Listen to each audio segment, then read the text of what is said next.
कहा मन में इच्छा तो बहुत है महाराज, कथा सुनना है, लेकिन इच्छा होते हुए भी यत्न ना करना। इच्छा तो है लेकिन आप यत्न नहीं कर रहे तो आपको कथा सुनने नहीं मिलेगी। और अगर आपको इच्छा भी है, यत्न भी कर रहे हैं, लेकिन भगवत अनुग्रह नहीं है तो भी आप भगवान की कथा को नहीं सुन सकते। तो इच्छा, यत्न और भगवत अनुग्रह, ये तीनों का पुष्ट होना अत्यंत आवश्यक है, तभी आप श्री शिव महापुराण की कथा को सुन सकते हैं।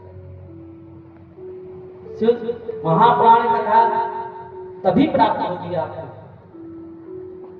एक जगह बहुत सुंदर आयोजन हो रहा था महाराज। इच्छा, यत्न, पूरा प्रयास किया गया उस आयोजन को करने के लिए। जो मुख्य यजमान थे महाराज, बड़ी इच्छा थी, आयोजन हुआ। आयोजन शोभा यात्रा निकल, उसी समय अचानक उनका स्वास्थ्य बिगड़ गया। मेडिकल जांच हुई और डॉक्टर साहब ने कहा कि इन्हें 7 दिन तक के लिए बेड रेस्ट करना पड़ेगा। अब पूर्ण तैयारी हो गई थी कथा की, तो कथा तो रोकी नहीं जा सकती थी।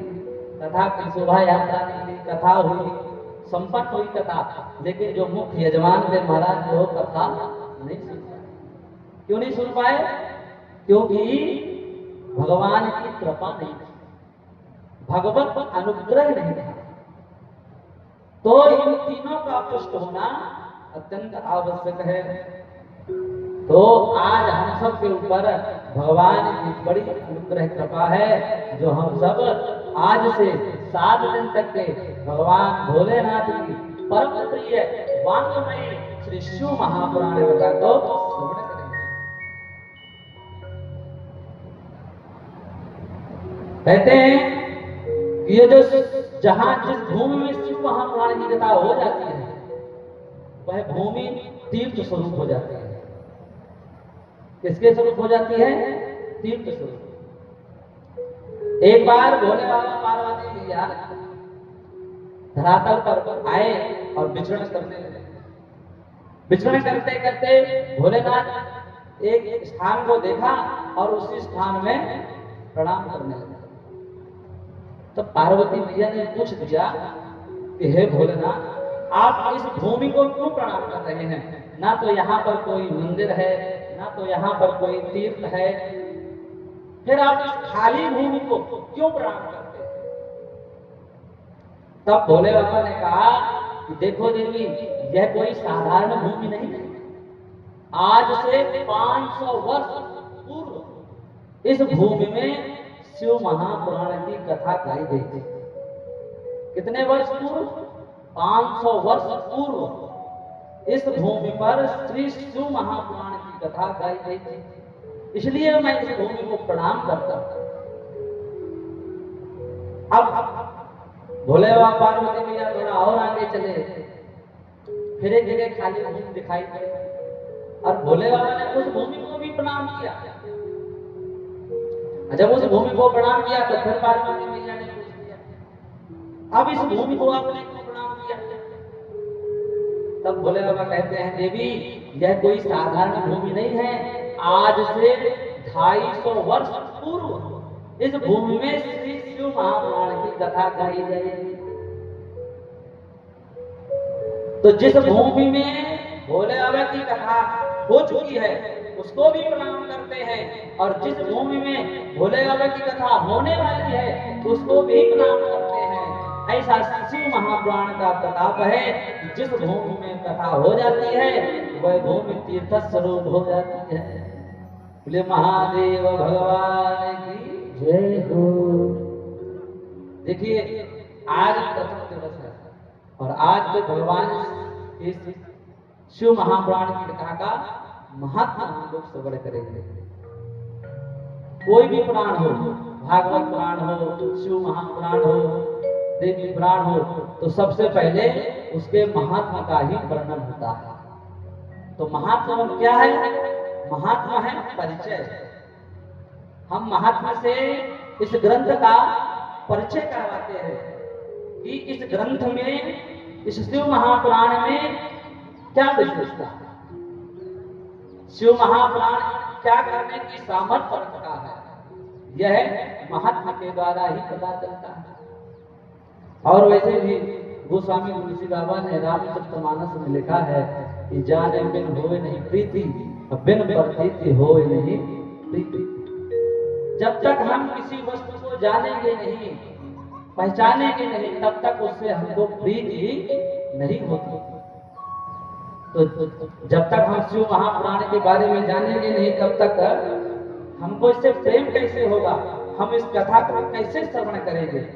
क्योंकि आजकल के जो संसारी मनुष्य हैं, कोई कार्य करने से पहले यही पूछते हैं, भैया इससे हमको क्या लाभ होगा, पहले लाभ बताइए, फिर हम इस कथा को सुनेंगे। तो उसी प्रकार पहले लाभ बताएंगे कि इस शिव महापुराण से क्या क्या लाभ प्राप्त होते हैं।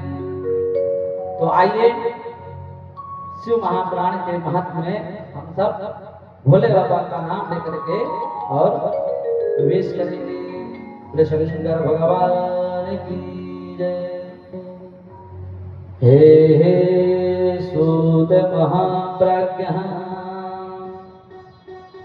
सर्व सिद्धांत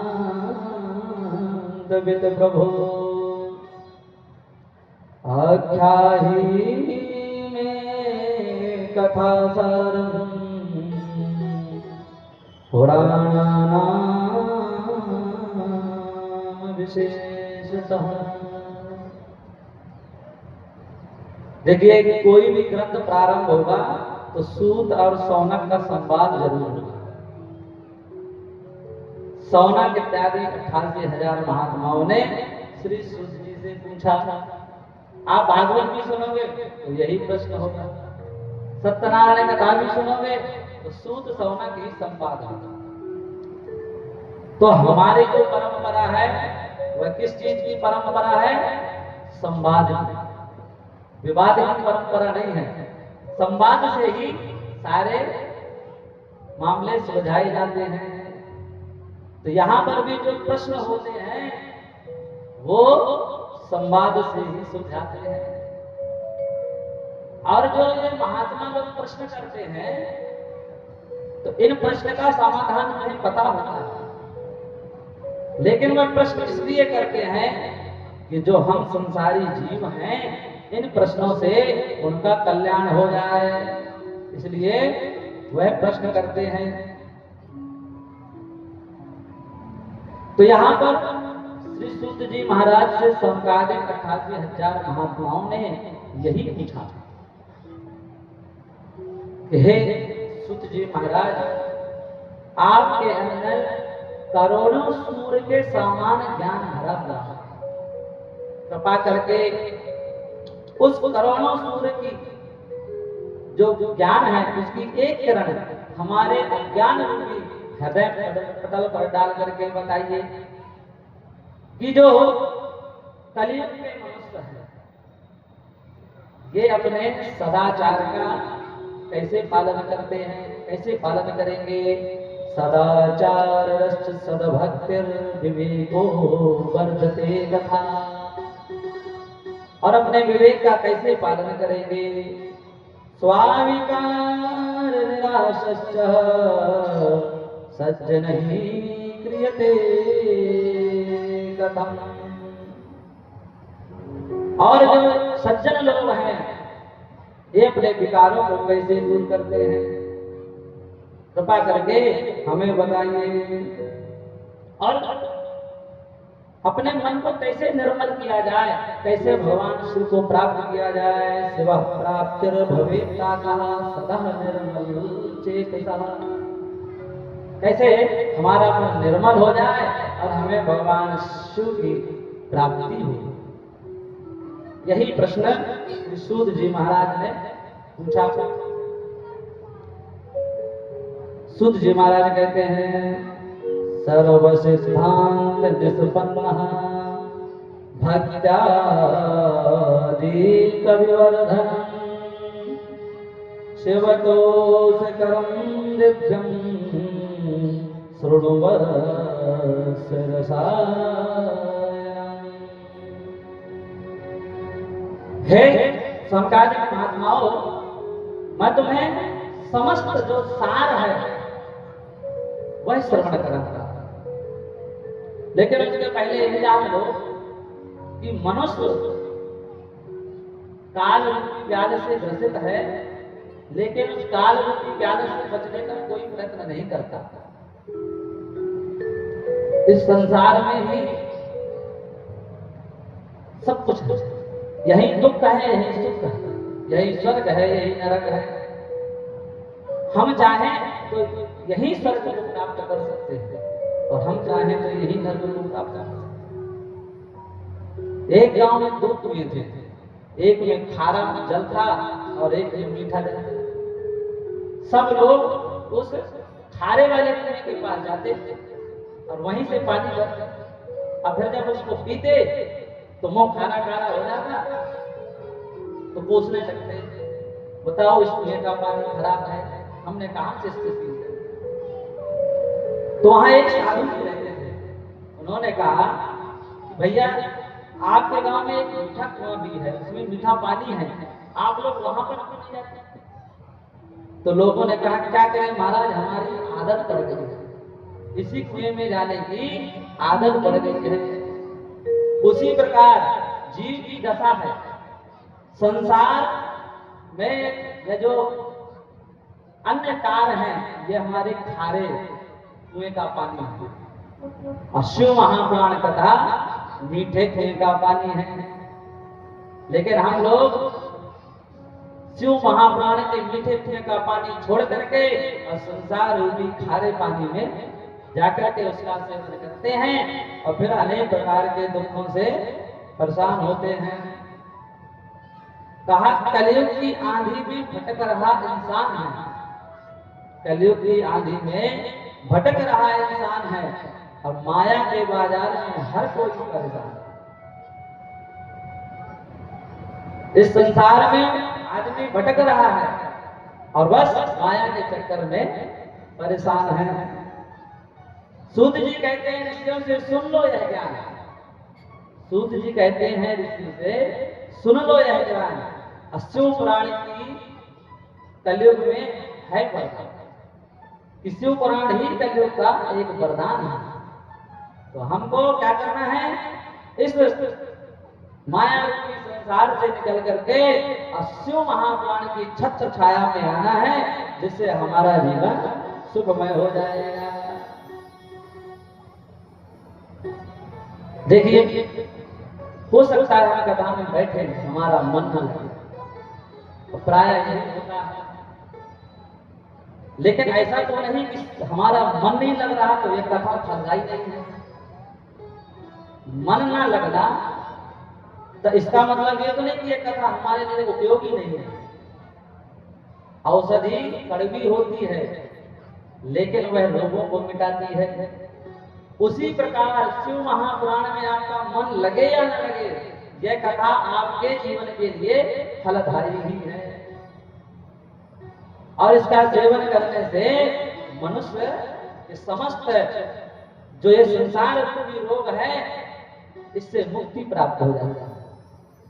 गंगा में स्नान करोगे तो शरीर शुद्धता प्राप्त होगी, उसी प्रकार आप शिव महापुराण में डुबकी लगाओगे तो मन की मलिनता दूर हो जाएगी।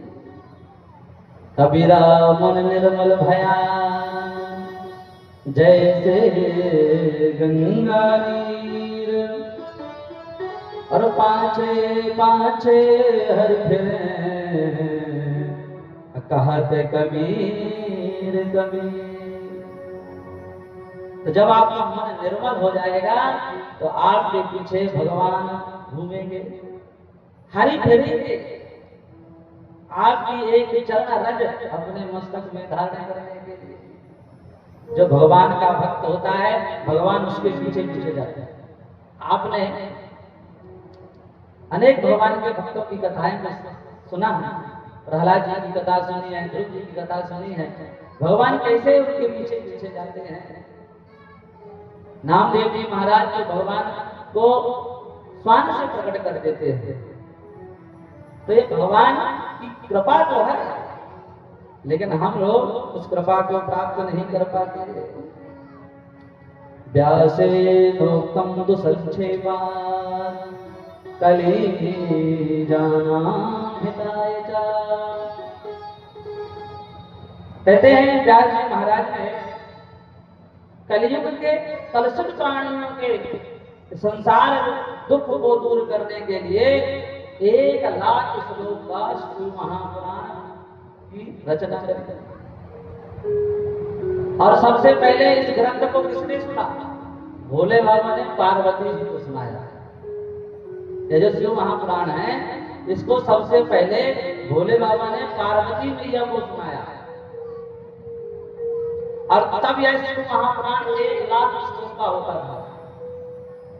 1,00,000 श्लोक। तब व्यास जी ने सोचा ये 1,00,000 श्लोक पढ़ेगा कौन और इन्हें सुनेगा कौन? भाई 1,00,000 श्लोक की व्याख्या करने के लिए न जाने कितना वर्षों तक बैठना पड़ेगा। तब व्यास जी महाराज ने इनको सूक्ष्म कर दिया। 24,000 श्लोकों का यह ग्रंथ तैयार कर दिया।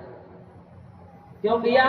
क्योंकि कलियुग के जो जीव हैं, जिनके पास समय का अभाव है, वह इन 24,000 श्लोकों को श्रवण करके और अपने अंदर के जो दोष हैं, जो व्याधियां हैं, उनको दूर कर सके।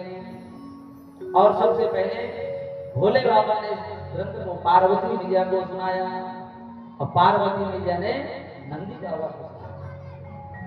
नंदी बाबा ने सनत कुमार को सुनाया और सनत कुमार ने वेदव्यास जी को, वेदव्यास जी ने सूत जी को, और सूत जी ने 88,000 महात्माओं को श्रवण कराया।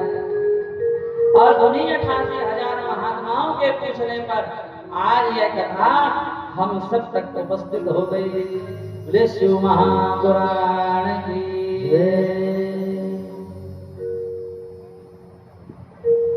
तो ऐसी यह दिव्य महापुराण की कथा है, जिसे व्यास जी महाराज ने बड़े सूक्ष्म रूप में वर्णन करके और हम सबके मध्य में इसे सुलभता से उपस्थित करा दिया। कहते हैं जो शिव महापुराण की कथा को सुन लेता है वह मनुष्य मनुष्य नहीं रह जाता। कौन होता है? कहते हैं रुद्र एव न संशय, वह साक्षात रुद्र स्वरूप हो जाता है। जो शिव महापुराण की कथा को सुन लेता है वह साक्षात रुद्र स्वरूप हो जाता है, वह मनुष्य नहीं रह जाता। ते मनुष्य मंतव्य रुद्र एव न संशय, साक्षात रुद्र स्वरूप हो जाता है। ऐसा प्रभाव श्री शिव महापुराण की, और ऐसा ही प्रभाव श्री शिव जी का। कहते हैं जहां पर मनुष्य से विराजित शिव, जो शिव पिंडी होती है, वहां से 100 हाथ नाप लीजिए चारों तरफ, और वहां पर जितने भी कुआं बावली जल के जो स्रोत हैं वह आते हैं, तो वह क्या होते हैं? गंगा का स्वरूप होते हैं, शिव गंगा कहते हैं। जो मनुष्य से निर्मित शिव जी की प्राण प्रतिष्ठा की जाती है उनकी। और कहते हैं जो संत ऋषि महात्मा करते हैं प्रतिष्ठा, तो उनसे 1,000 हाथ तक के एरिया में जितने भी जल के स्रोत आते हैं वह सब शिव गंगा के रूप में जाने जाते हैं। और इन स्रोतों में जो स्नान करता है उसे गंगा स्नान का फल प्राप्त हो जाता है। जो भगवान भोले बाबा के मंदिर होते हैं, जिस मनुष्य ने जिसकी प्रतिष्ठा की है उसे 100 हाथ के अंदर जो स्रोत आते हैं वह शिव गंगा होते हैं। जो ऋषि महात्मा प्रतिष्ठित करते हैं उससे 1,000 हाथ में शिव गंगा होती है। और कहते हैं जहाँ स्वयंभू लिंग होते हैं, जहाँ साक्षात भोले बाबा स्वयं से प्रकट होते हैं, वहां पर 4,000 हाथ की दूरी में जितने जल के स्रोत आते हैं सब शिव गंगा के रूप में, और वहां पर जो स्नान करता है उसे साक्षात गंगा स्नान का फल प्राप्त हो जाता है। ऐसा प्रभाव है। और कहते हैं उन स्रोतों में जो गंदगी करता है, जो वहां पर उस जल को अपवित्र करता है, कहते हैं उसे साक्षात भूत भावन भोले बाबा ही दर्शन करते हैं। तो इसीलिए जो स्रोत हो उसमें भी आपको तीर्थ के बराबर स्नान करने का फल प्राप्त हो जाएगा। बोले शंकर भगवान की जय हो। सदा पापरतः ये च ये सकाश दुराशयः ज्ञान यज्ञेन तेन संपुनन्ति कलावती। जो मनुष्य सदा पाप कर्म में लिप्त रहते हैं, छल कपट द्वेष ईर्ष्या मोह मद मत्सर इत्यादि से भरे रहते हैं, वह शिव महापुराण कथा का श्रवण कर ले महाराज, वह भी पावन पवित्र हो जाता है, उसका भी कल्याण हो जाता है, शिव लोक की प्राप्ति हो जाती है। एक श्लोक आधे श्लोक का भी पाठ कर लिया तो उसका कल्याण हो जाता है।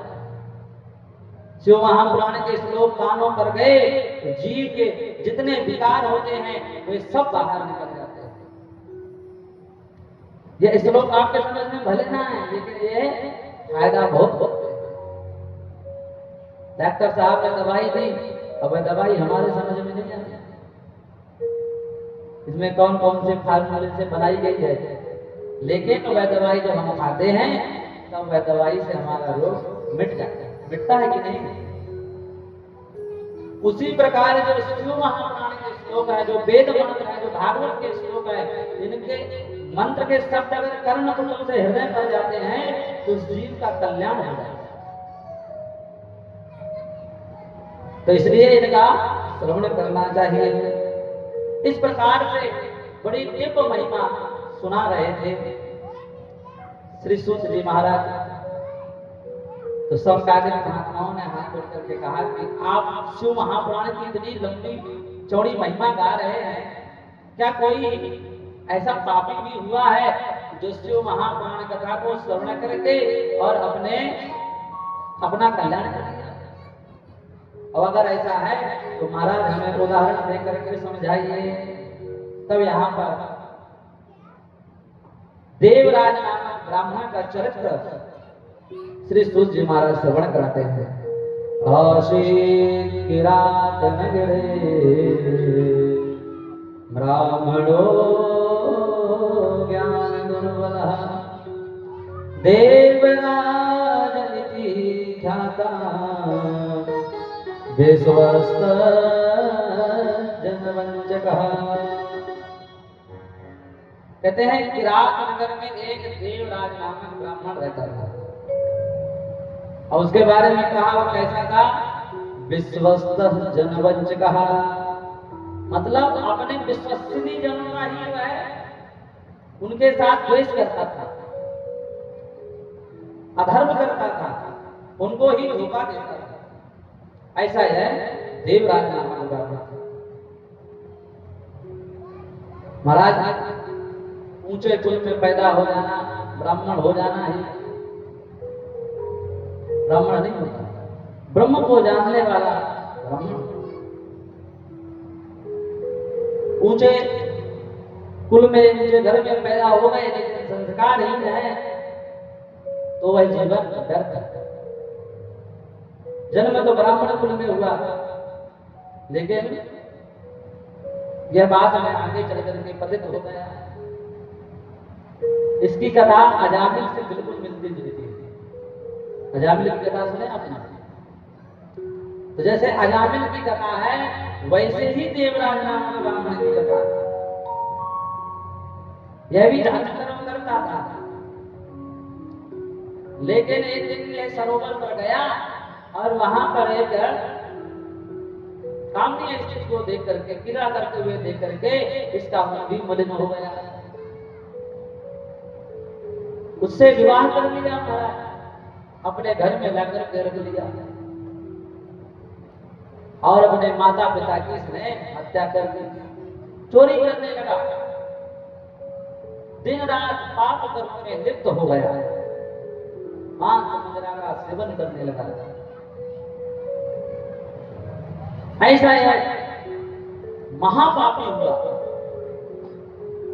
एक दिन यह चोरी करने के निमित्त एक शिवालय मंदिर में गया, शिव जी के मंदिर में गया और वहां पर जैसे प्रवेश किया तो इसे ज्वर आ गया, बुखार चढ़ गई और उस बुखार से पीड़ित होकर के ये उसी मंदिर पर लेट गया और भाग्यवश वहां पर एक ब्राह्मण श्री शिव महापुराण की कथा का वाचन कर रहे थे। ये लेते लेते उस श्री शिव महापुराण की कथा को सुनते रहा, कानों पर कथा जाते रही, सुनते रहा। 1 महीने के बाद इसके प्राण निकल गए। जब प्राण निकले तो इसको लेने के लिए यमदूत आए। यमदूत आए, इसको पकड़ करके और ले गए यमराज के पास।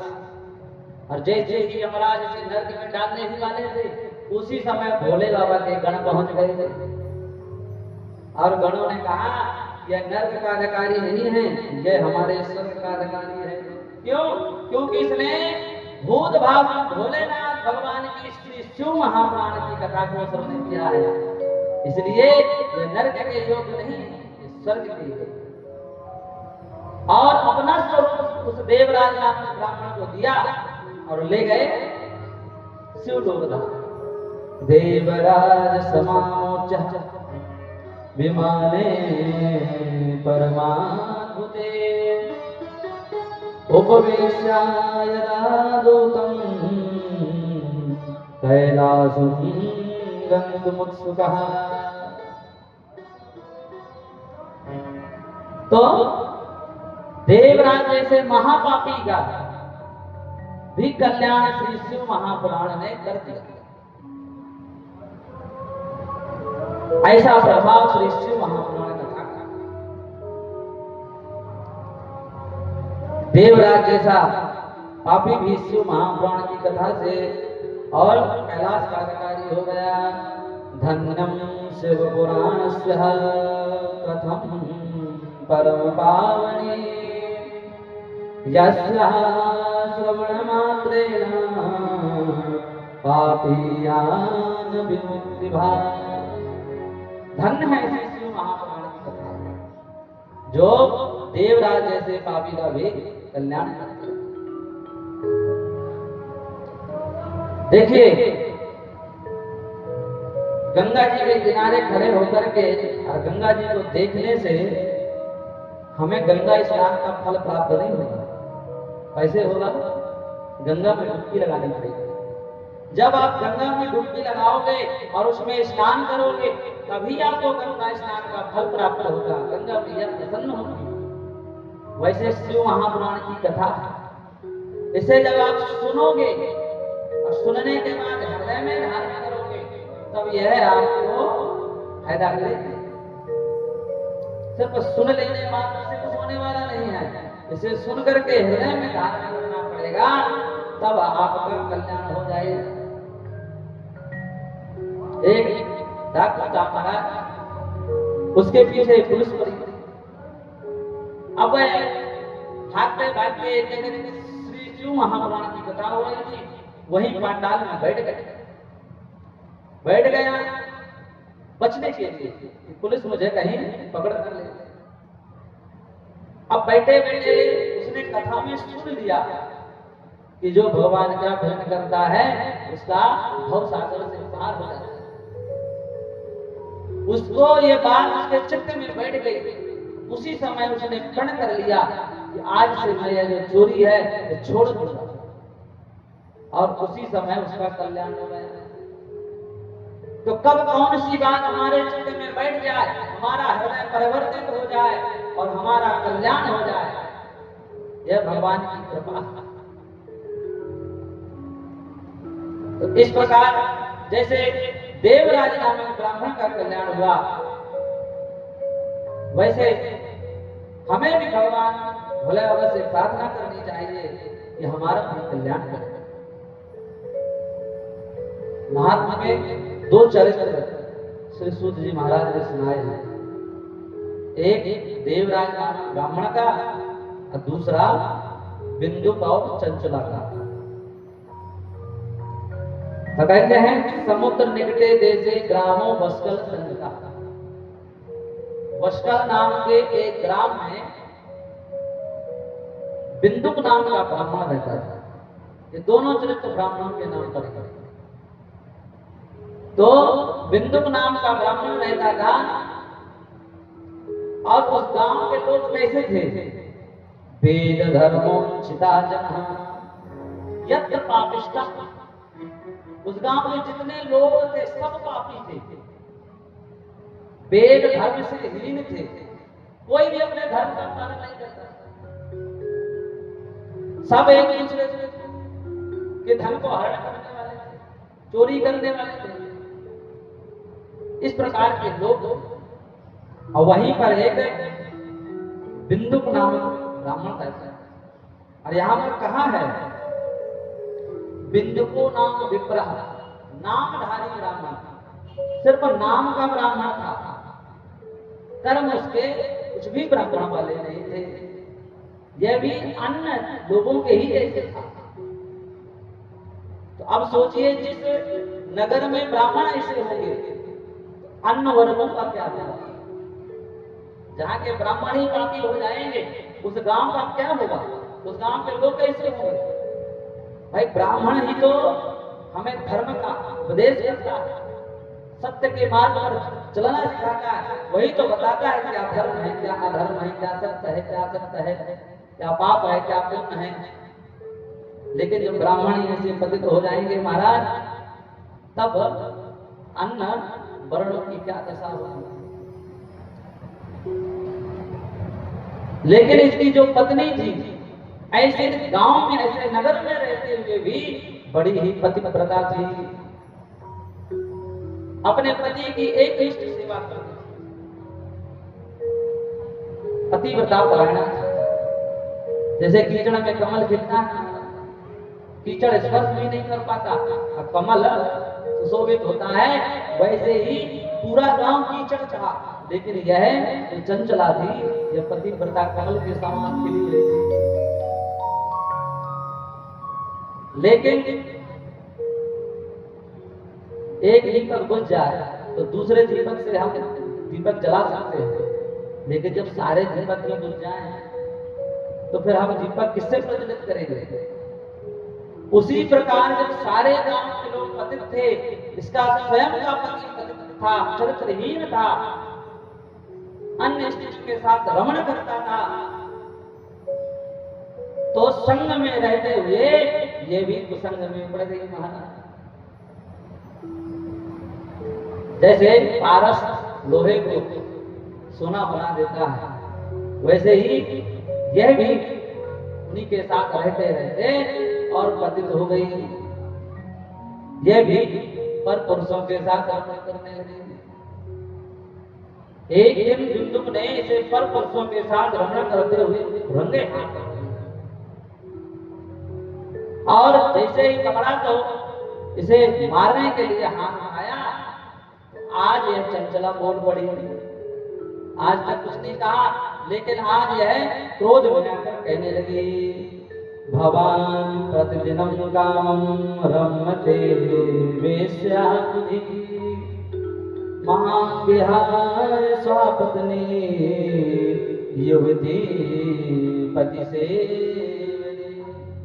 हे स्वामी, आप प्रतिदिन अन्य स्त्रियों के साथ रमण करते हैं और आप मुझे दोष देते हैं।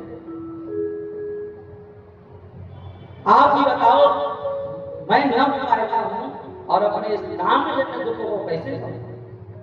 अहम महारूपवती नवयौवन विह्वला कथं सहे काम दुःखं तव संग विनाशति। आप ही बताइए मैं क्या करूं? जब इस प्रकार से चंचला ने कहा तब बिंदु क्या कहने लगा कि ठीक है देवी, जो तुम करती वह करती रहो, लेकिन तुम इस कार्य के बदले लोगों से धन लेना प्रारंभ करो और वह धन ला करके मुझे दो। इतना दुर्बुद्धि था यह बिंदु। सहमति बन गई महाराज और यही प्रारंभ हो गया। वह पर पुरुषों के साथ रमण करके जो धन मिलता वह ला करके अपने पति बिंदु को दे देती, वह बिंदु जाकर के अन्य स्त्रियों पर उस धन को खर्च कर देती। ऐसा करते करते बिंदु के एक दिन प्राण निकल गए, बिंदु मर गए। और मरने के बाद ऐसा आदमी स्वर्ग में तो जाएगा नहीं महाराज, तो पिशाच बन गया और पिशाच बन करके भटकने लगा। इधर चंचला अकेली पड़ गई, धीरे धीरे वृद्धावस्था को प्राप्त हुई। एक दिन अपने रिश्तेदार सगे संबंधियों के साथ में और गोकर्ण क्षेत्र पहुंच गई। गोकर्ण क्षेत्र में गई, इसकी रुचि नहीं थी, तीर्थों में कोई रुचि नहीं थी, लेकिन यह अपने भाई भाइयों के साथ में स्वतः ही वहां जाकर के पहुंच गई। और वहां गई तो क्या देखती है, कोई स्नान कर रहा है, कोई दान कर रहा है, कोई पुण्य कर रहा है, कोई दीपदान कर रहा है। इस प्रकार से लोगों को और धर्म में धर्म कर्म करते हुए सबको देख रही थी। कहीं कथा हो रही है, कोई माता पिता की सेवा कर रहा है। इस प्रकार से सब जगह से धर्म के कार्य को देखती हुई चली जा रही थी। एक मंदिर पर श्री शिव महापुराण की कथा हो रही थी, उसी मंदिर पर यह भी प्रवेश कर गए, बैठ गई। और जब बैठ गई तो उस समय श्री शिव महापुराण कथा में पतिव्रता धर्म के बारे में बताया जा रहा था, नरकों के बारे में बताया जा रहा था। देखिए, जो वक्ता होता है वह किसी को देख करके और कथा नहीं कहता। भगवतम प्रोक्तम इति भागवतः, जो भगवान कहे, जो भगवान कहलवाए वही वक्ता कहता है। व्यास मंच पर विराज होने के बाद भगवान ही हृदय पर बैठते हैं और वही कथा कहलाते हैं। वे जो बुलवाते हैं लोग हम बोलते हैं। अब कभी कभी क्या होता है, कोई कोई चरित्र किसी के ऊपर फिट बैठ जाता है, कोई कोई चरित्र किसी के ऊपर फिट बैठ जाता है और उसे ऐसा लगता है महाराज हमें लेकर कथा कहते हैं। तो ऐसा नहीं होता। वह तो कथा में जो प्रसंग आते हैं, प्रसंग अनुसार ही कथा चलती है। और प्रसंग में दृष्टांत में जो आएगा वो सुनाना पड़ेगा। किसी के चेहरे को देख करके कथा नहीं कही जाती। और उसी समय जब ये स्त्री बैठी और उसी समय वहां पर जो ब्राह्मण देवता थे वह कथा सुना रहे थे। योषितम जार सस्तानां नरके यम किंकरा संदग्ध लोह परिघम क्षिपन्ति स्मरणन्दिरे। तो वह जो ब्राह्मण थे वह कथा कह रहे थे कि जो स्त्री पर पुरुषों के साथ में रमण करती है उसे यम के दूत यमलोक ले जाते हैं और उसे भयानक दंड देते हैं, भयानक यातनाएं भोगते। इस प्रकार से जब यह नरकों का वर्णन सुनी और दंड के बारे में सुना तो यह तो घबरा। महाराज मैंने तो पूरा जीवन ही यही किया, मेरी क्या स्थिति होगी, अब मेरा क्या होगा, अब क्या करूं। रोने लगी। जब सभी पांडाल से भक्त चले गए, एकांत में अव्यक्त देवता के पास आई, चरणों में गिर करके रोने लगी। कहने लगी, हे विप्र देवता, मुझे अपने धर्म के बारे में ज्ञान नहीं था, मैंने अनजाने में न जाने कितने पाप कर दिए, अब मेरा क्या होगा। अब आप ही कुछ उपाय बताइए।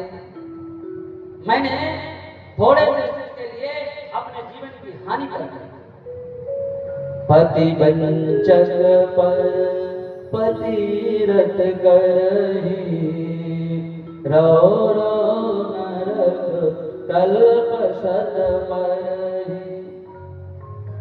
मैंने अनेक पुरुषों के साथ में रमण किया, अब मेरा क्या होगा? अब मुझे गौरव नरक में एक कल्प तक रहना पड़ेगा। छन सुकला की जन्म सत कोटि, दुख न समझते सम को।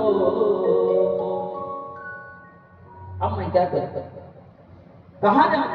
किम करोमि क्वा गच्छामि त्वां शरणमाश्रये सहस्रते मालोकेऽस्मिन् पतन्ति नरकानि। अब मैं किसकी शरण में जाऊं? मैं अपना कल्याण कैसे करूं? उन्हीं ब्राह्मण के चरणों में गिर गई और कहने लगी, त्वमेव मे गुरुर्ब्रह्मा माता तं पितासि च उद्धारोद्धरमादीनं त्वमेव शरणं गतः। अब आप ही मेरे गुरु हैं, आप ही मेरे माता पिता हैं, अब आप ही मेरा कल्याण कीजिए, क्योंकि मुझे अपने कल्याण का कोई मार्ग प्रशस्त नहीं हो रहा है। अब आप ही मेरा कल्याण कर दीजिए। जब इस प्रकार से याचना की, तब उन ब्राह्मण देवता ने समझाया, कहा कि हे ब्राह्मण पत्नी, आप बिल्कुल भयभीत मत हो।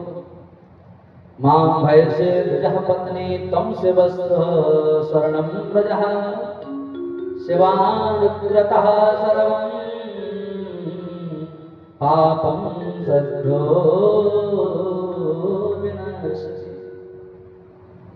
कहा कि आप शिव महाप्राण की कथा को मन लगा करके सुनो तो आपके सारे पाप दूर हो जाएंगे। कहने लगी कि मुझे कौन शिव महाप्राण की कथा सुनाएगा, इसलिए हे विप्र देवता, मैं आपसे ही निवेदन करती हूँ, आप ही मुझे शिव महाप्राण की कथा श्रवण कराइए। और उन्हीं की ग्रहण की और उन्हीं विप्र देवता ने इस चंचला को श्री शिव महापुराण कथा का वचन कर सुनाया। सप्त संहिता वाला यह शिव महापुराण को सुन करके चंचला का मन निर्मल हो गया। जैसे दर्पण में गंदगी लगी होती है, हम उसे धूल को साफ कर दे तो स्वच्छ हो जाता है, वैसे ही शिव महापुराण की कथा को सुन करके और चंचला का भी मन निर्मल हो गया।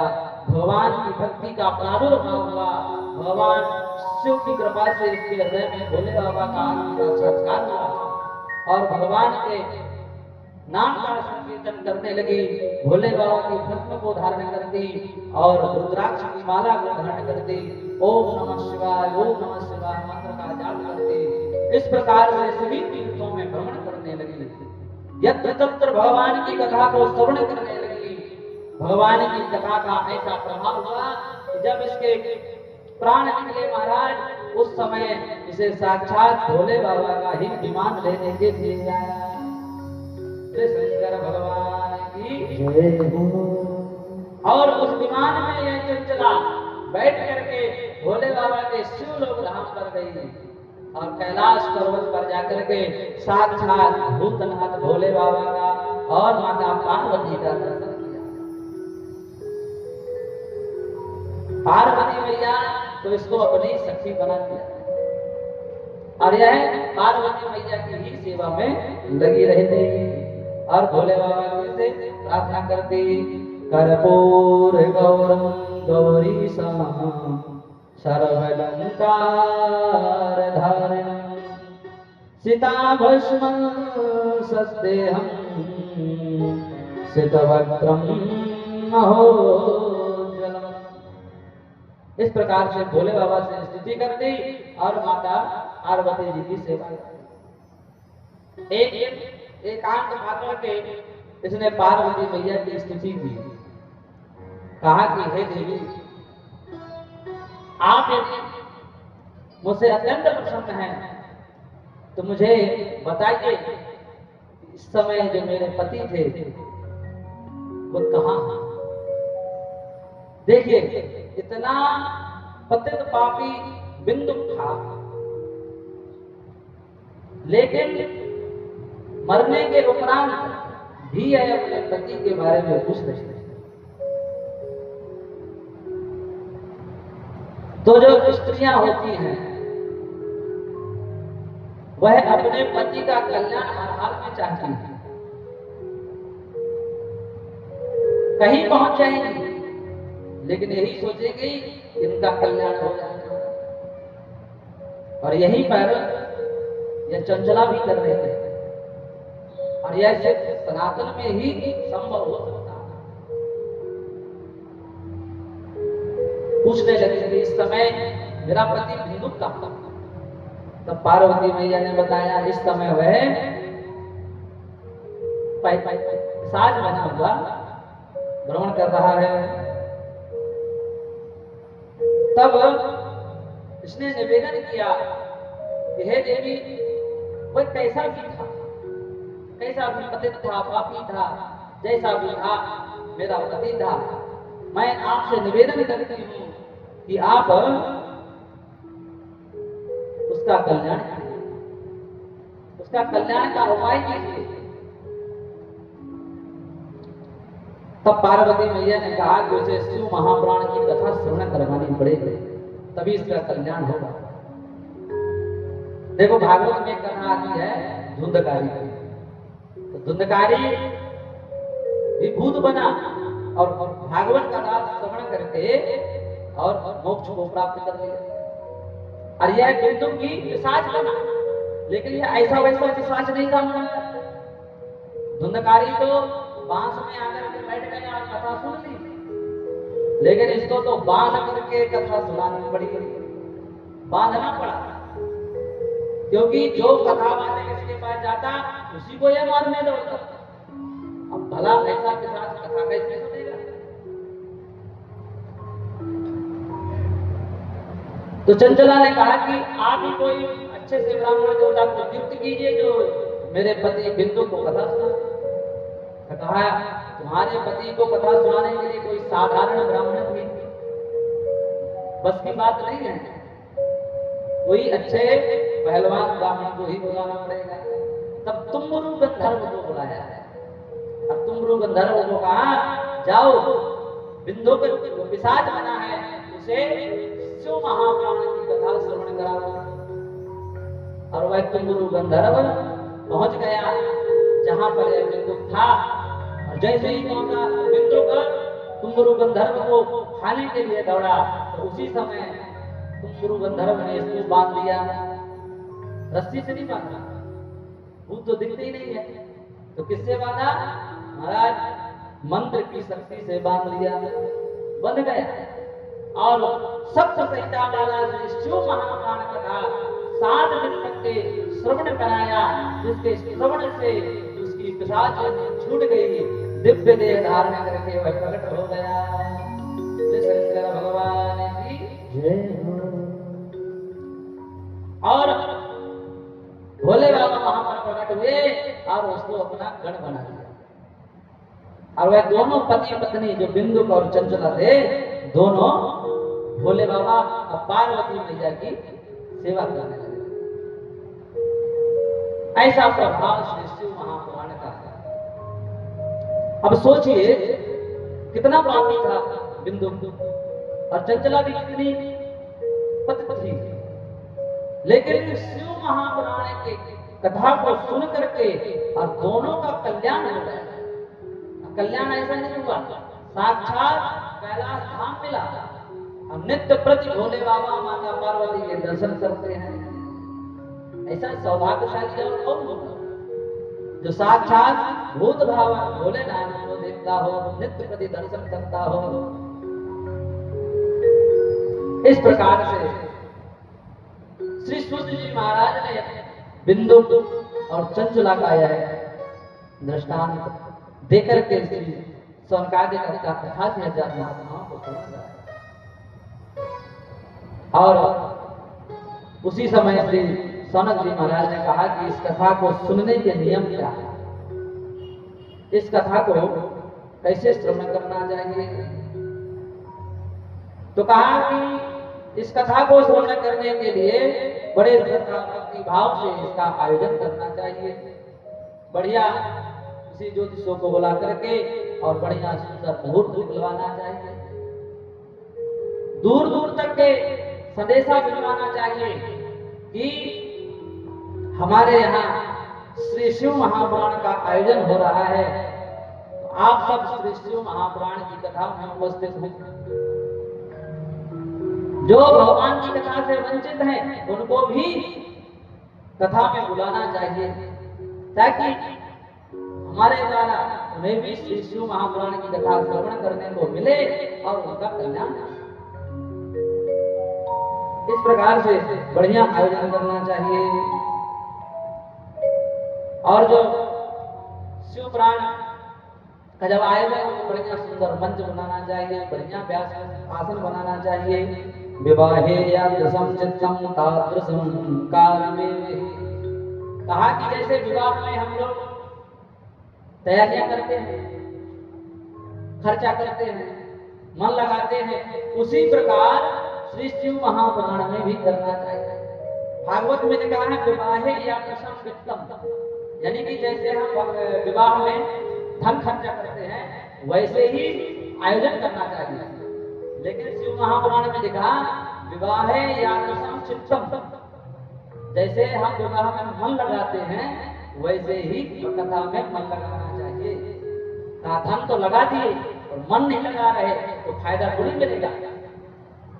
तो मन भी लगाना चाहिए, तभी हमें उसका पूर्ण लाभ प्राप्त होगा। और कहा कि व्यासासन समारूढ़ो यौगिक पौराणिक जहाँ, व्यास पर जो विराजमान हो उसे गुरु भाव से देखना चाहिए।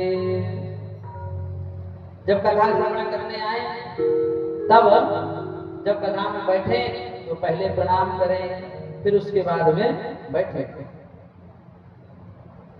शिव महापुराण में बहुत सारे नियम बताए गए हैं, कैसे कथा को सुननी चाहिए, कहा पगड़ी बांध करके कथा नहीं सुननी चाहिए।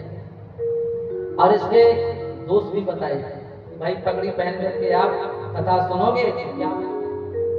कहा जो सिर पर पगड़ी बांध करके कथा सुनते हैं उनके कलंकी पुत्र उत्पन्न होता है।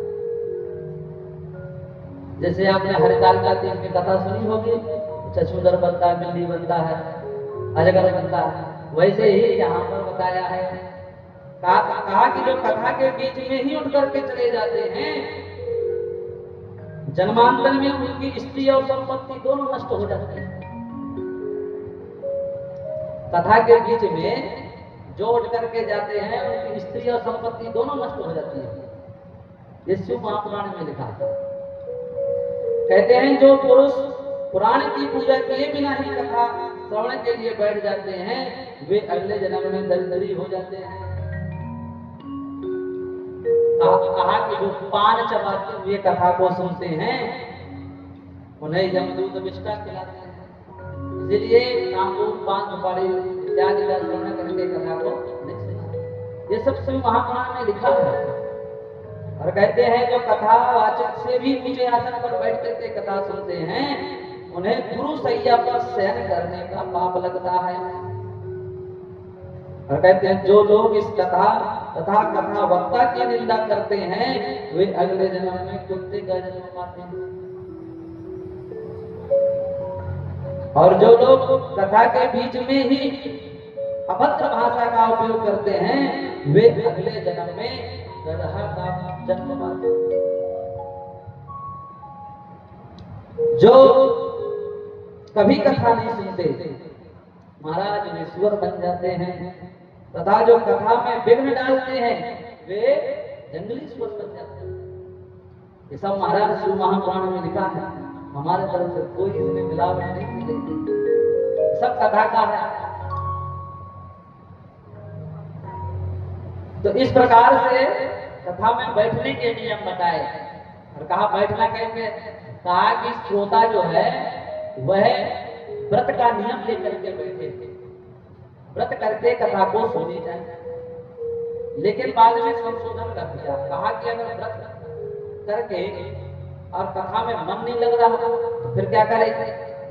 कहा कि ठीक है फलहार ले लो, एक टाइम का फलहार ले लो।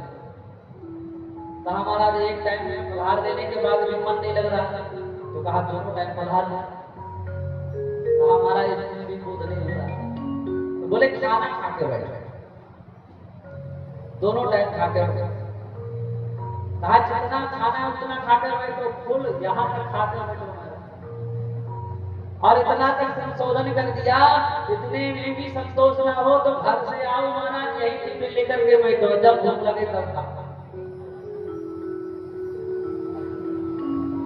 लेकिन विशेष ध्यान रहे कि कथा में सुनने में विघ्न उत्पन्न ना हो, ऐसा बैठो। चाहे आप यही टिफिन लेकर के बैठो, पर कथा सुनने में मन लगे तो वैसा बैठो। और बैगन दरबू चिंजड़ा मूढ़ी कोहड़ा प्याज नारियल का मूढ़ हींग गाजर इत्यादि का सेवन नहीं करना चाहिए। कथा के पश्चात कथावाचक को दान भी दे, है ना, तो उससे भी पुण्य मिलता है। कहा कि जब कथा पूर्ण हो जाए उसके बाद जब हवन होता है, तो अगर यदि श्रोता विरक्त है तो उसे गीता के श्लोकों से हवन करना चाहिए, और यदि विरक्त नहीं है तो उसे शिव गीता से हवन करना चाहिए। इस प्रकार से, और अगर श्रोता गृहस्थ है तो रुद्र संहिता से उसे और गायत्री मंत्र से, शिव पंचाक्षर मंत्र से हवन करना चाहिए। इस प्रकार कथा सुनने के नियम बताए। तो आप जब कल से आएंगे तो इन सब नियमों का पालन करेंगे महाराज, तो आपको इस कथा का लाभ ज्यादा मिलेगा।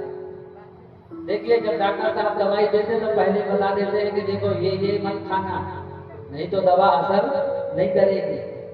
उसी प्रकार कथा का लाभ लेना है, इन सब नियमों का पालन करना है। श्रोता भी 3 प्रकार के बताए थे, श्रोता, श्रोता और श्रोता। एक कथा में जब आते हैं तो महाराज बढ़िया सोचते हैं, अच्छी नींद आती है, जैसी नींद कथा में आती है वैसी नींद कहीं नहीं आती। घर को छोड़ करके एक बाबा जी थे तो वो कथा में आते थे और बैठ कर खंभे की आड़ लेकर पड़ी जाती है, घंटे सोचते। एक दिन महाराज जी ने पूछा आप आते हैं और सो जाते हैं? वो व्यक्ति ने कहा कि घर में बच्चे परेशान करते हैं, रात में नींद नहीं हो पाती, यहाँ अच्छी नींद आती है। घर में गोली खाना पड़ता है तब नींद आती है, लेकिन यहाँ बिना गोली के नींद आती है। ये भी कथा का फल ही है कि जहाँ गोली खाने से भी नींद ना आए, तो इस कथा में तो बिना गोली के नींद आ जाती है। तो एक श्रोता जो सोता ही सोता, और दूसरा श्रोता, श्रोता जो काटते हैं सुपारी, उसका काम ही काटना है। बैठा कथा में महाराज जी ने ये बताया, ये तो हमने नहीं सुना, इन्होंने ये कैसे बताया, ऐसा नहीं ऐसा होगा। बस उसके मन में श्रोता काटना चालू हो गया है। और एक श्रोता होता है महाराज जो बड़े श्रद्धा से, विश्वास से और मन लगा करके भगवान की कथा को सुनता है, उसको हृदय में धारण करता है और उसका कल्याण कथा सुनकर के गदगद हो जाता है। आंखों से अश्रुधारा रहती है, रोमांचित पुलका हुई खड़ी हो जाती है, मुख प्रसन्न हो जाता है और भगवान का स्मरण करता है। देखिए हम लोग प्रतिदिन भगवान का पूजन करते हैं, प्रतिदिन भगवान का दर्शन करते हैं, लेकिन करते कैसे हैं? हम पूजन करते हैं लेकिन हमारा मन पूजन में नहीं होता, हमारा मन गृहस्थी में लगा होता। तो ये नहीं कहते कि दिन भर पूजा करनी है, आप एक घड़ी आधी घड़ी आजो पे बुनियाद, आप एक घड़ी में आधी घड़ी आधी में नहीं, उसकी भी आधी आप करो, लेकिन मन लगा करके करो, उसमें मन लगना चाहिए, तभी आपको उसका फल मिलेगा, अन्यथा वह व्यर्थ। 5 मिनट बैठो पर मन से बैठो, 5 मिनट की पूजा करो पर मन से करो, तो आपको उसका फल मिलेगा। 1 घंटे 2 घंटे 3 घंटे बैठ करके आप पूजन करते हो लेकिन मन नहीं लगता, सब व्यर्थ है। तीर्थ गए, काशी गए, मथुरा गए, वृंदावन गए, सब जगह गए, लेकिन कहीं भगवान का दर्शन नहीं हुआ, भगवान की कथा नहीं सुनी, सब व्यर्थ है। महाराज तीर्थ जा रहे हैं, हर गांव में कथा होती है, वहां नहीं जाते। देखिए, हम आपसे यही कहेंगे कि आप कथा से प्रेम करो, कथावाचक से प्रेम करने की जरूरत नहीं है। कई लोग यही करते हैं, क्या करते हैं? कथावाचक से प्रेम करते हैं, कथा से प्रेम नहीं करते, तो आपका कल्याण होने वाला नहीं है।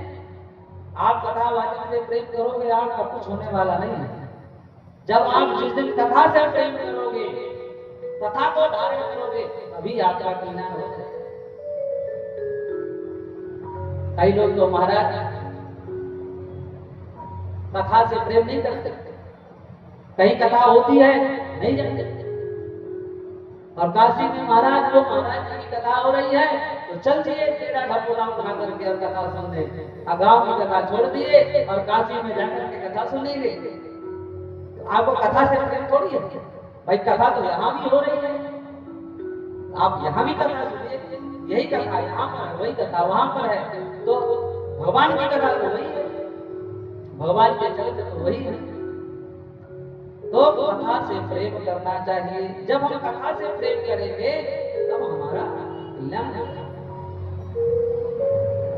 और गृहस्थ जीवन है, गृहस्थ जीवन में कहते एक बार में भगवान का नाम अगर ले लिया जाए तो वह नारद जी जैसे भक्त से बढ़कर के भक्त हो जाता है। एक बार नारद जी ने विष्णु जी से पूछा, आपकी नजर में सबसे बड़ा भक्त कौन है? तब भगवान नारायण ने कहा कि वो जो एक किसान है वो मेरा भक्त है। और उस किसान के पास नारद जी आए तो क्या देखते हैं, सुबह उठा, नारायण नारायण बोला और अपने घर के काम करने लगा। दिन भर काम किया, रात्र में सोने के पहले फिर भगवान नारायण नारायण का उच्चारण किया और सो गए। दिन भर भगवान का नाम नहीं किया। नारद जी आए भगवान के पास, कहने लगे, प्रभु आप तो कहते हुए मेरा भक्त है, लेकिन उसने सिर्फ 4 बार आपका नाम लिया और आप उसको श्रेष्ठ भक्त बताते हैं। और जो मैं दिन रात आपका भजन करता हूँ, दिन रात नारायण नारायण जपता हूँ, आप मुझे श्रेष्ठ भक्त नहीं बताते। तब भगवान नारायण ने एक दीपक दिया, उसमें तेल भरा, बत्ती जलाई और कहा ये लो, ये दिया लेकर के और पृथ्वी की परिक्रमा करके आओ, लेकिन याद रहे इसका तेल गिरना नहीं चाहिए। और वह नारद जी दिया लेकर के गए और पृथ्वी की परिक्रमा करके वापस आए और नारायण भगवान ने कहा, देखो प्रभु मैंने पृथ्वी की पूरी परिक्रमा कर दी, लेकिन एक बूंद भी तेल नीचे नहीं गिरने दिया। भगवान कहते हैं, नारद जी वो छोड़ो, ये बताओ जब आप परिक्रमा लगा रहे थे तो आपने मेरा नाम कितने बार लिया? जब आप परिक्रमा लगा रहे थे तो मेरा नाम कितने बार लिया? नारद जी कहते हैं, प्रभु कैसी बात करते हैं, मेरा तो पूरा ध्यान इसमें था कि तेल न गिरने पाए। मैं अपने मन को इसमें लगा दिया था, एकाग्र कर दिया था, तेल की एक बूंद नीचे न गिरे। मैं आपका भजन कैसे करता? भगवान कहते हैं, नारद जी सोचो, आप इस तेल के गिरने में पूरे मन को एकाग्र करके लगा दिया और पूरे दिन भर मेरा नाम नहीं लिया, लेकिन वह जो गृहस्थी है वह सब करता है, काम करता है, रोजगार करता है, व्यापार करता है, सब करता है, फिर भी मेरा नाम 4 बार लेता है। तो आप बताओ नारद, तुम श्रेष्ठ, वह किसान श्रेष्ठ। तो गृहस्थ में एक बार भी भगवान का अगर नाम ले लिया जाए तो वह उत्तम है, लेकिन मन से लोगे तो आपको वह भी फायदा है। इस प्रकार से श्री सौनक जी महाराज को श्री सूत जी महाराज ने श्री शिव महापुराण कथा के महत्व के बारे में बताया।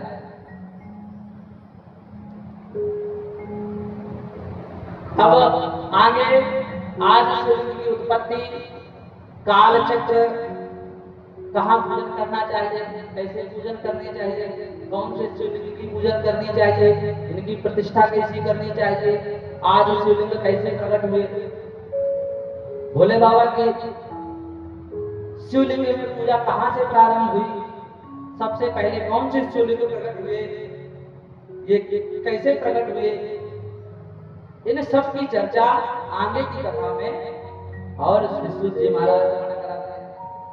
लेकिन ये सब कथा हम सब सुनेंगे कल। ये सब कथा आपको कल श्रवण कराएंगे। कौन कौन सी कथा?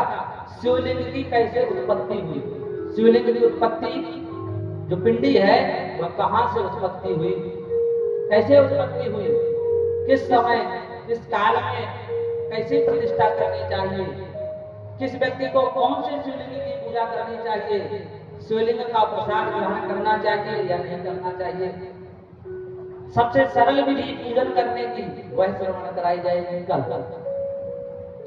इस प्रकार से कल अनंत चरित्र श्रवण कराए जाएंगे, जिसमें से समस्त शिव जी के बारे में बताया जाएगा।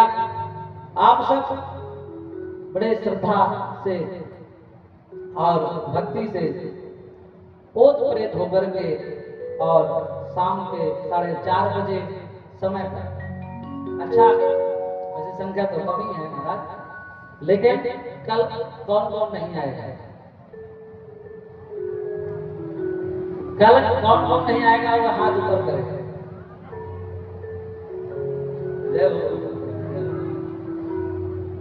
मतलब जब कल नहीं आने वाले वह अपने हाथ खड़े करके बता दें कि हम नहीं आएंगे। कल कौन कौन आएगा वह अपने हाथ खड़े करेंगे। बोले शंकर भगवान की। देखो हर कथा में मैं ये बात जरूर कहता हूं कि अपने साथ में जब आओ तो 2-4 को लेके आओ। क्यों? क्योंकि जब वो 2-4 सुनेंगे उनको जो पुण्य मिलेगा उसको उसका कमीशन है आपको भी प्राप्त होगा। 10% आपको भी मिलेगा, मतलब उनका 10% आपके खाते में जुड़ जाएगा। तो आप 100% तो प्राप्त कर ही रहे हैं, हमारा 4 को लाए तो 40% हो। इसीलिए अपने साथ में 2-4 को लेकर के ही आओ और ज्यादा से ज्यादा जानकारी दो, जिससे लोगों को इसका लाभ मिले।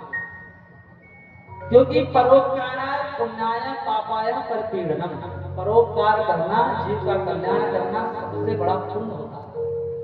संसार में 18 पुराण जी महाराज ने लिख दिए, लेकिन बाद में 2 वचन लिखे, अष्टादश पुराणेषु व्यासस्य वचनद्वयम् परोपकाराय पुण्याय पापाय परपीड़नम। कहा परोपकार करना सबसे बड़ा पुण्य होता है और किसी को पीड़ा देना यह सबसे बड़ा पाप होता है, चाहे मानसिक पीड़ा हो और चाहे शारीरिक पीड़ा हो। तो इसीलिए प्रयास करना चाहिए किसी को हमारे द्वारा पीड़ा ना हो और परोपकार की भावना से कार्य करते रहना चाहिए। तो यही सबसे बड़ा संसार में पुण्य है, परोपकार करना ही सबसे बड़ा पुण्य है। तो परोपकार की भावना से आप समस्त अपने आज उसमें जानकारी दी। भैया शिव महापुराण की कथा हो रही है, चलो वह सुनेंगे, उनका कल्याण होगा, आपका भी उसमें कल्याण होगा। इस प्रकार आप लोग ज्यादा से ज्यादा संख्या में उपस्थित हो। और कथा में एक बात और लिखी है कि जब कथा श्रवण हो, यानी कथावाचक आए, उनसे पहले ही हमें आकर के बैठ जाना चाहिए। अब ऐसा नहीं कि महाराज कथा प्रारंभ हो गई है और हम बाद में आराम से चले आ रहे हैं। तो ऐसा नहीं होना चाहिए। कथावाचक के पहले आकर के बैठना चाहिए। अभी आपने देखी होगी बाबा बागेश्वर जी महाराज की कथा हुई थी। बागेश्वर बाबा 2 बजे आते थे, लेकिन पूरी पब्लिक 9 बजे सुबह से जाकर के जम जाते थे। क्यों जम जाते थे? वैसे ही यहाँ भी पहले आना चाहिए। तो 9 बजे आने की जरूरत नहीं है। 4 बजे की कथा, अगर 4:30 बजे की कथा है, 4:15 बजे आ जाएंगे। क्योंकि कल से कथा कि जो शिव महापुराण की कथा है कल से प्रारंभ हो जाएगी। आज ये भगवान की कथा का महत्व श्रवण कराया, कल शिव महापुराण कथा में प्रवेश करेंगे। बोले शंकर भगवान की जय हो। आइए हम सब बड़े बड़े से भगवान भोले बाबा की आरती करेंगे और फिर अपने अपने स्थान घर को प्रस्थान करेंगे। बोले शंकर भगवान की जय। हरे राम राम राम सीता राम राम राम। हरे राम राम राम सीता राम राम राम।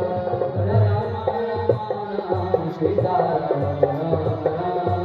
हरे राम राम राम सीता राम सीता राम। सीता राम सीता राम सीता राम सीता राम सीता राम सीता राम सीता राम सीता राम। हरे राम राम राम सीता राम सीता राम। हरे राम राम राम सीता राम सीता राम। सीता राम सीता राम सीता राम सीता राम सीता राम सीता राम सीता राम सीता राम। हरे राम राम राम सीता राम राम राम। हरे राम राम राम सीता राम राम राम। हरे राम राम राम सीता राम राम राम।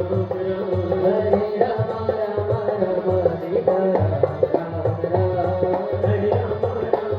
राम सीता राम राम राम। राधे राधे गोविंद गोविंद राधे। राधे राधे गोविंद गोविंद राधे। गोविंद राधे गोपाल राधे। गोविंद राधे गोपाल राधे। गोविंद राधे गोपाल राधे। गोविंद राधे गोपाल राधे। राधे राधे गोविंद गोविंद राधे। राधे राधे गोविंद गोविंद राधे। राधे राधे गोविंद गोविंद राधे। राधे राधे गोविंद गोविंद राधे। गोविंद राधे गोपाल राधे। गोविंद राधे गोपाल राधे। राधे राधे गोविंद गोविंद राधे। राधे राधे गोविंद गोविंद राधे। राधा रमण हरि बोल। ओ जय राधा रमण हरि बोल। जय राधा रमण हरि बोल। जय राधा रमण हरि बोल। ओ हरि बोल हरि बोल हरि हरि हरि बोल। हरि बोल हरि बोल हरि हरि हरि बोल। ओ जय राधा ओ जय राधा ओ जय राधा रमण हरि बोल। ओ जय राधा रमण हरि बोल। राधा रमण हरि बोल। जय राधा रमण हरि बोल। राधा राधा राधा राधा राधा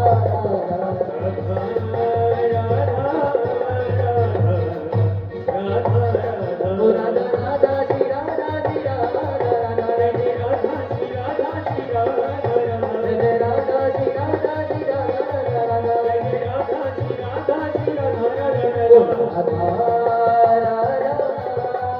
यह जो भगवान शिव की कथा चल रही है तो अधिक से अधिक अपनी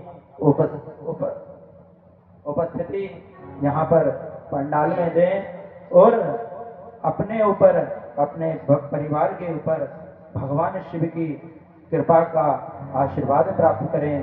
और भाग्योदयेन बहुजन्म समर्जितेन, जब हमारे जन्म जन्मांतर के पुण्यों का उदय होता है तब कहीं हमें जाकर भगवान की कृपा प्राप्ति होती है।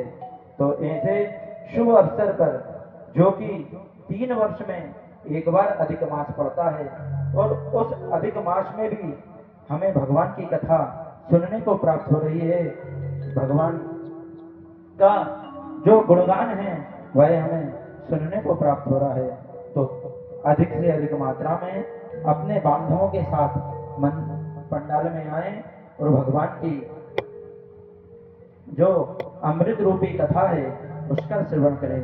और हमारे जो व्यास जी महाराज हैं उनसे जो कथा श्रवण करा रहे हैं तो उनका भी मैं आभार करना चाहता हूं कि इस परम पावन महीने में जो कि अधिक मास है, जिसमें भगवान विष्णु की अतुलनीय कृपा रहती है, ऐसे पवित्र मास में हमें भगवान की कथा का रसपान करा रहे हैं। बोले व्यास जी महाराज की जय, बोले संत समाज की जय, बोले गुरु महाराज की जय हो, बोले सदस्य ग्राम वासियों की जय हो, सभी भक्त जनों की जय हो। जय जय श्री राधे। अब सभी लोग भगवान पुराण पुरुषोत्तम की आरती करेंगे। बोलिए भगवान महाराज की जय हो।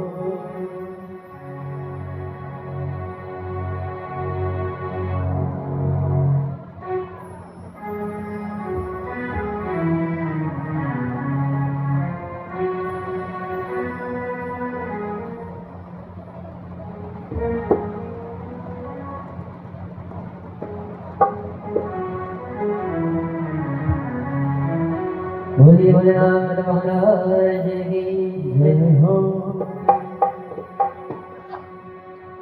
हे भोलेनाथ तेरी आरती गाओ, हे भोलेनाथ तेरी आरती गाओ, तुम्हें चित्त में बसाओ, आरती गाओ तुम्हें चित्त में बसाओ। हे गौरी शंकर तेरी आरती गाओ, हे गौरी शंकर तेरी आरती गाओ।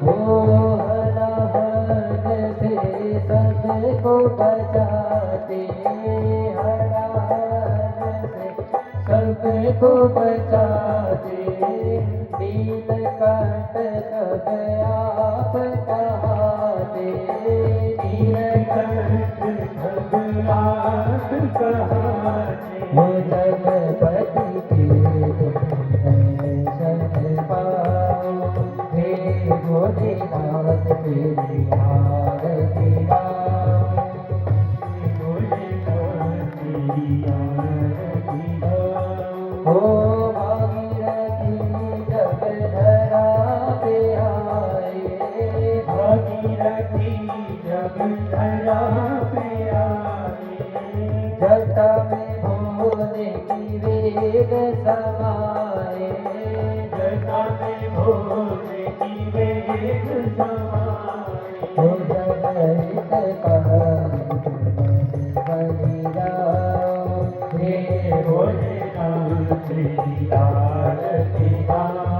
हो सरल हृदय करुणा के सागर, सरल हृदय करुणा के सागर। हो भारी न रहती किसी की कागर, भारी न रहती किसी की कागर। भोग पागी कुछ दूर माराओ, हे भोलेनाथ तेरी आरती गाओ। हो महादेव प्रभु हो त्रिपुरारी, महादेव प्रभु हो त्रिपुरारी। हो भक्तों के हो भोले भयहारी, भक्तों में हो भोले भयहारी। हो हर हर शंभु कहते तुमको जाओ, हे भोलेनाथ तेरी आरती गाओ। हो पूजा जप तप योग न जानो, पूजा जप तप योग न जानो।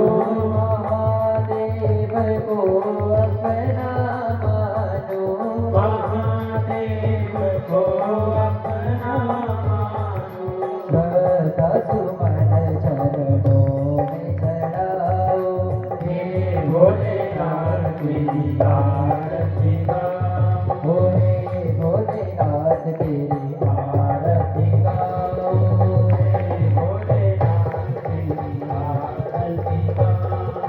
कर्पूर गौरम करुणावतारम संसारिसारम भुजगेन्द्रहारम सदा वसन्तं हृदयारविन्दे भवं भवानि प्रसीद नमः शिवाय। त्वमेव माता पिता त्वमेव त्वमेव बन्धु सखा त्वमेव त्वमेव विद्या द्रविणं त्वमेव त्वमेव सर्वं मम देव देव। हरे राम राम राम हरे हरे हरे कृष्ण